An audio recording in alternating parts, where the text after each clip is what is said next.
Hey guys, I wanted to tell you about my experience being a substitute teacher. I wrote down some questions over here. It's on my laptop so I could not get off track. So if you see me looking down, that's the reason. So the first question that I wrote down is, why did I become a substitute teacher?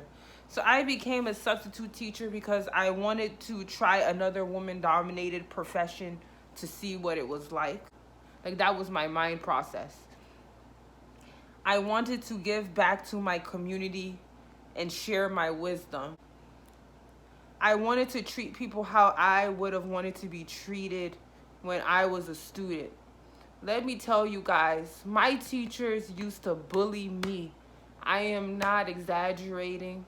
I remember being bullied by my teachers. I remember my third grade teacher, he pulled me aside. But I'm sure everybody heard it. Like, I had a cousin that was in the class with me. He pulled me aside to ask me, "Hey, what's going on at home? You stink. You stink. What's going on at home?" And I was so embarrassed. Like, my teachers used to bully me all the time. I remember when I was in 6th grade, I used to want to have small lips. So I used to do my lips like this.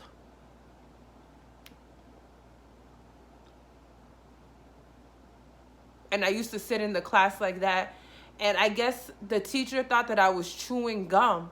So he was like, open your mouth. You're chewing gum. And I told him, I'm not chewing gum. He's like, open your mouth. And I told him, sir, I'm not chewing gum. And then and then he was like, no, open your mouth now. So I opened my mouth and I wasn't chewing gum. He saw no gum in there. But then he was like, ugh. I just thought that was so rude. Like, my teachers used to bully me all the time. Yes. So there you go. So those are the reasons why I became a substitute teacher. How long have I been doing substitute teaching? So I've been doing it since about March. And now we are in May. I've been substitute teaching for 3 months. And it's about to be June. So, teachers don't work in June. So I can't do it in June or July. It may be half of August. What grades did I substitute teach? So I taught 2nd grade, 3rd grade, 6th grade, 7th grade, 8th grade, and kindergarten. So experiences with each grade. So I'll start with the 2nd graders. Those were the first group that I substitute taught. Okay, so I come into the classroom and I'm so shy and I'm so awkward, and I realize that, oh my goodness, these 2nd graders are almost my height. Like, they're coming to my chest, They're right here.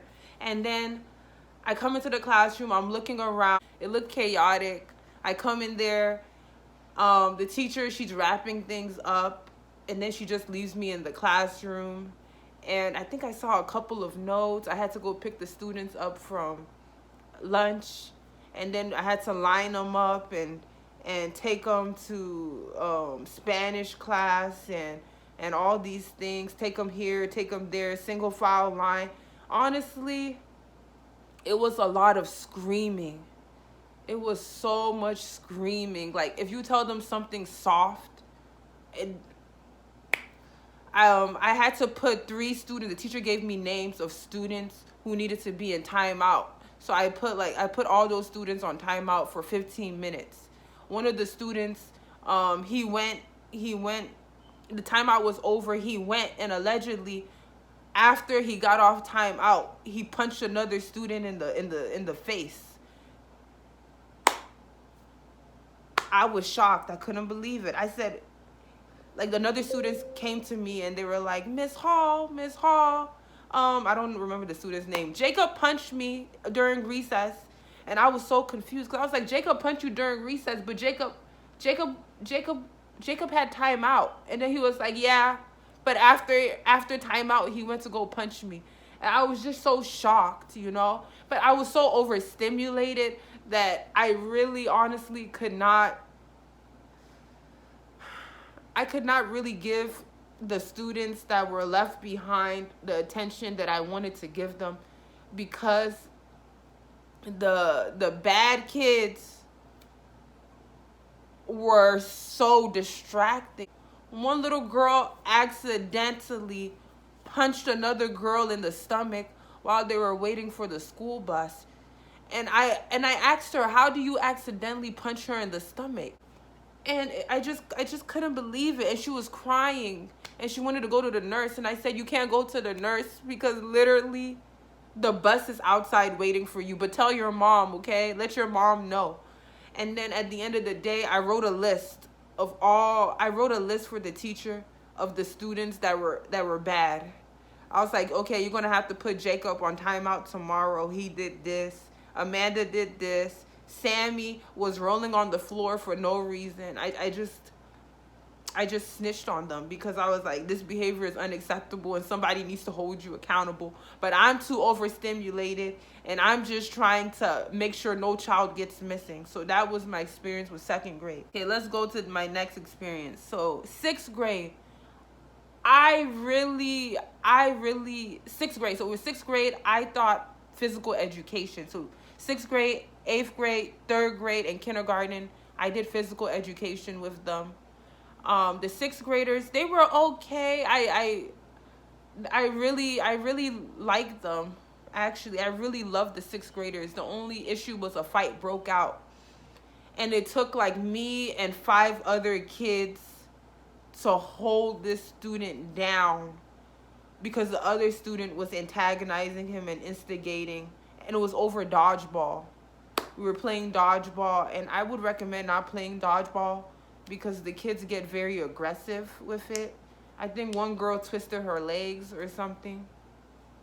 But besides that, we had a good time. Like, I was jumping rope with them. I was having the time of my life. I had a very good time with sixth grade. So the eighth grade class got in a fight. The sixth grade class, I had a good time with them. They almost got in a fight, but we broke it up. Yeah. They almost got in a fight and we broke it up. So I had a very good time with the sixth graders. The eighth graders, I would have had a good time if they didn't almost, if a fight didn't almost break out. That was my experience with sixth grade and eighth grade.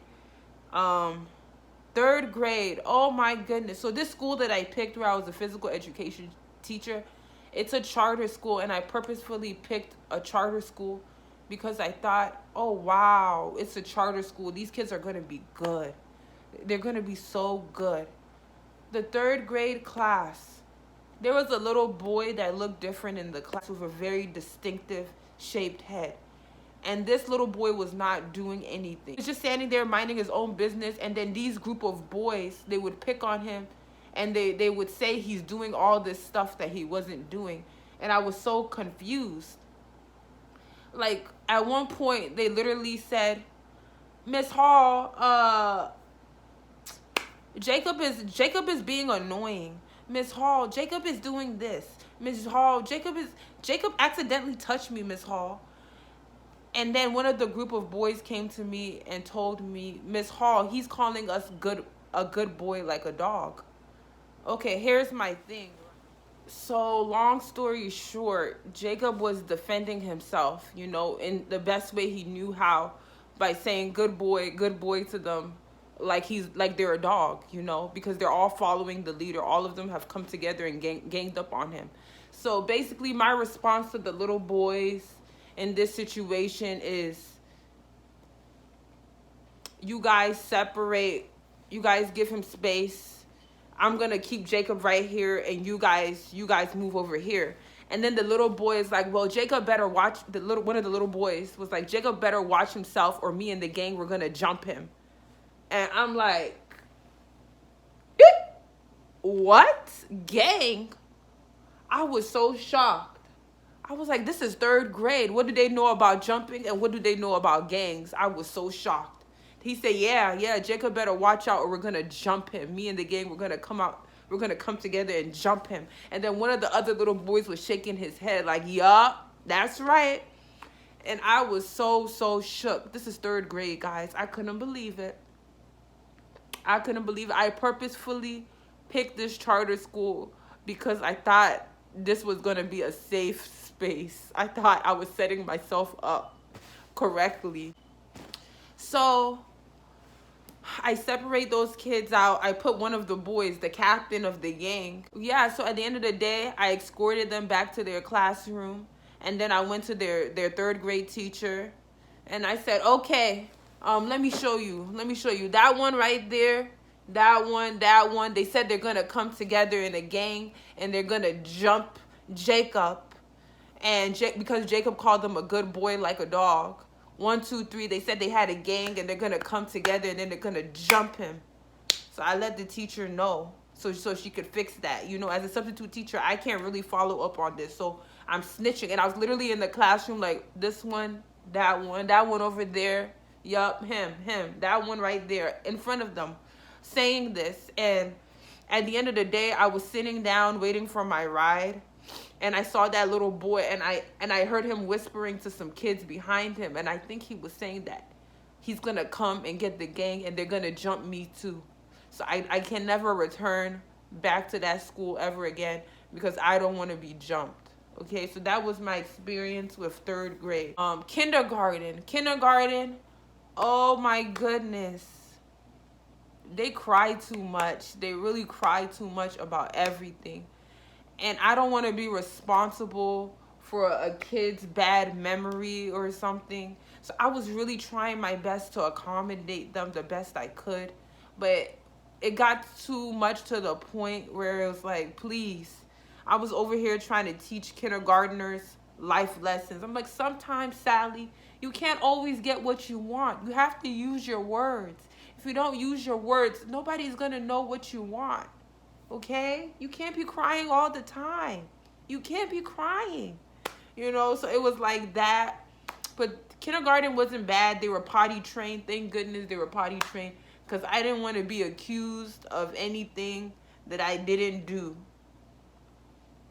I was so happy about that. Because as a nurse, I did not sign up to wipe ass today. So I was very happy that they were potty trained. I felt bad because one little girl, she didn't get her turn in being the doll for red light, green light. So she was crying. But she didn't, but it was time to go home. So there wasn't much I could do. So I felt so bad. And I hope I'm not the reason why later on she has any type of issue. I feel so bad about that. I wanted her to have her turn. I don't want her to think I had any favoritism or anything, you know. Yeah, so that was my experience teaching all those grades. And then I thought 7th grade. I thought health class for 7th grade. And I was so shocked.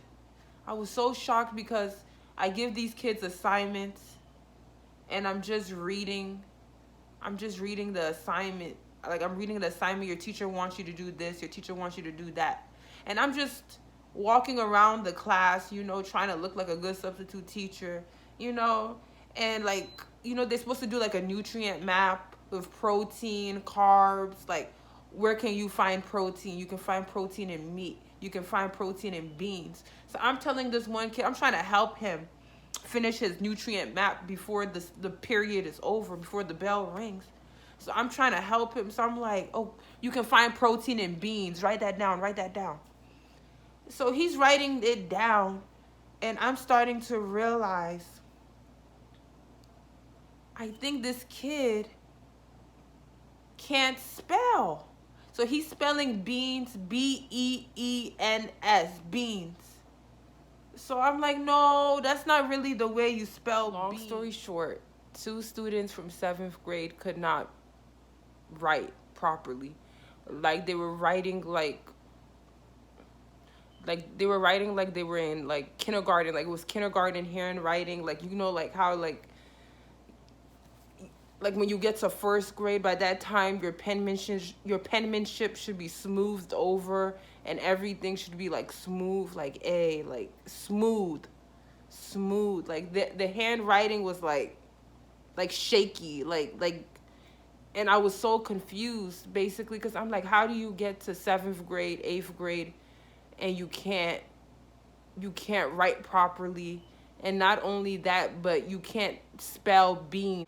And I felt so bad because I'm like, I've only been in this classroom with them for about 30 minutes and I've already picked up on the fact that these two kids in 7th grade cannot properly spell and they can't properly write. So how did they get pushed along to 7th grade and 8th grade with these skills not intact? And then there was an 8th grade girl, and she also could not,